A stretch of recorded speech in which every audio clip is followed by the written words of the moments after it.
Tom, some of the last 12 months? A whirlwind, probably. If you would have asked me, well, I had a refresher on my phone about this time last year.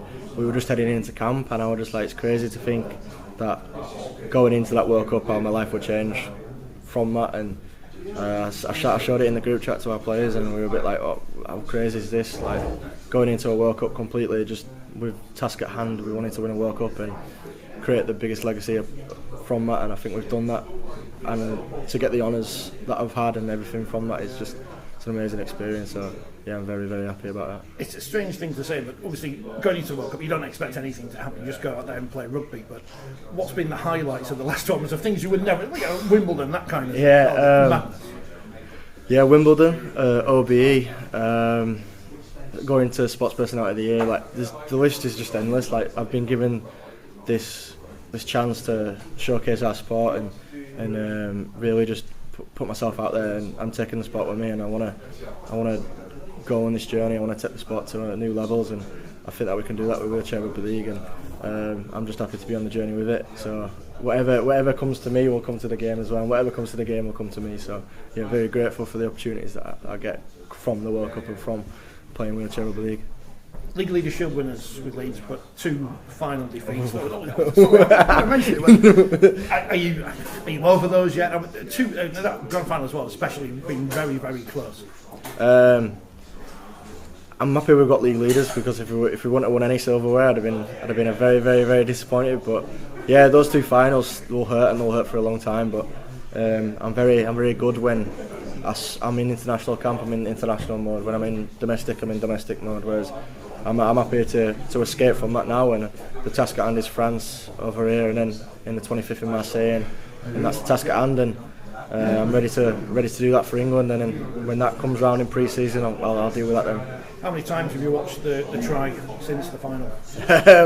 I went a while without watching it, you know. I think I probably went about 4 months without watching it, just because I was just like, I just wanted to savour it and savour the moment with how big it was, and then I think we were at an awards and it came up, and I didn't realise how loud the crowd actually was, because every time I was there in the moment, I was so full of adrenaline and so zoned out. I didn't hear anything. I just had my teammates all around me jumping all over me, and then when I watched it back, I realised how loud the crowd actually was, and it was amazing, and yeah, probably the best moment of my life. Yeah. Were you able to take it in at the time? Was it something that it just sinks in gradually?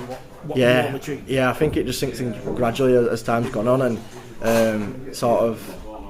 Like at the moment I was just thinking, oh yeah, we've won the game. I didn't think, oh, I scored the winning try to win the game. I just thought, oh, we've won it. But yeah, it's amazing, but I soon have to sort of switch away from that, because there's other tasks at hand. Like I had the full season with Leeds to cope with, and I can't be thinking, oh yeah, I scored the winning try in the World Cup, this and that.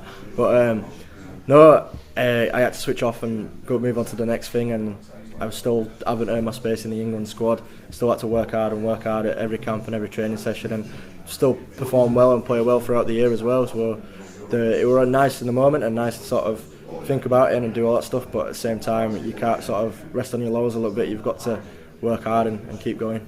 Next thing, France on Sunday. Yes, First director in Leeds.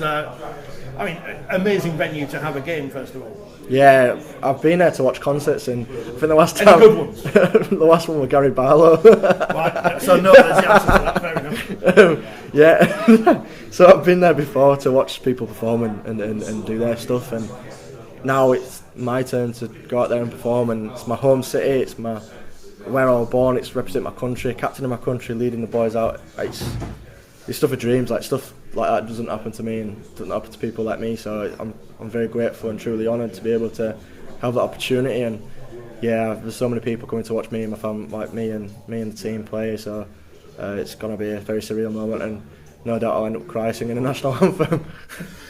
The documentary obviously has built up this rivalry for people who weren't aware beforehand.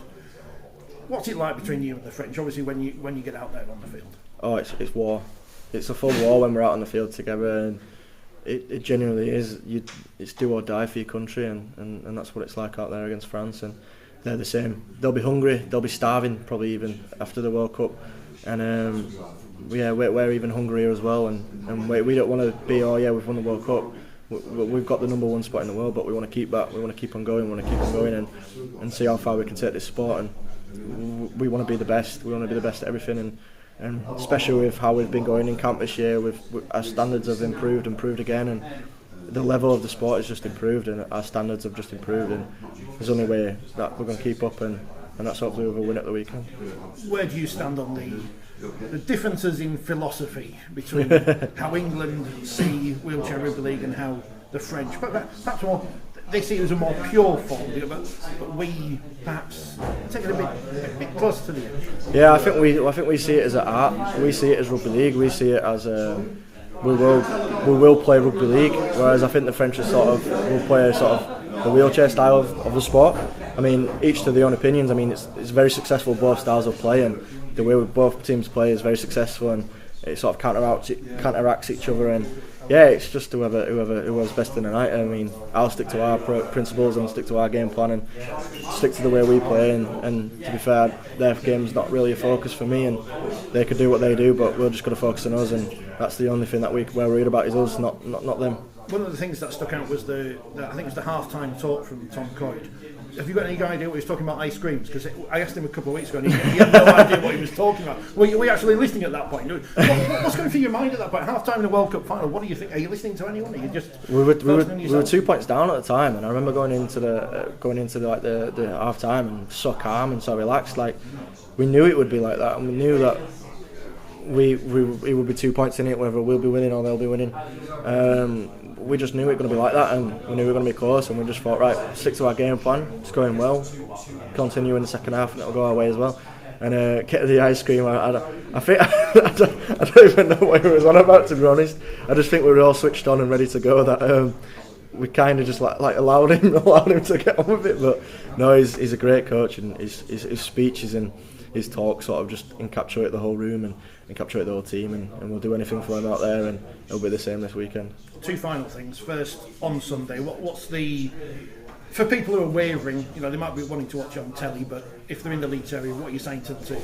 Why should they come and watch it? Why should they put their hard-earned money down and come and see it on Sunday? It's the two best countries in the world going at each other. It's going to be a war. It's going to be physical. It's going to be aggression. You're going to see skill. You're going to see pace. You're going to see some of the best athletes in the world, in my opinion. And yeah, it's going to be a spectacle. And I think people should definitely come out and watch there and feel out the crowd and cheer on England and make it loud for us and be that extra man that we need. What's harder then, playing wheelchair rugby league or writing a column every month for? I find it. I mean, I've tried both, but the writing is too hard. Luckily, I have Phil to help me out with that, so I'd say the harder thing is playing wheelchair rugby league. So it never gets easier and always gets harder. So I'd have to say that.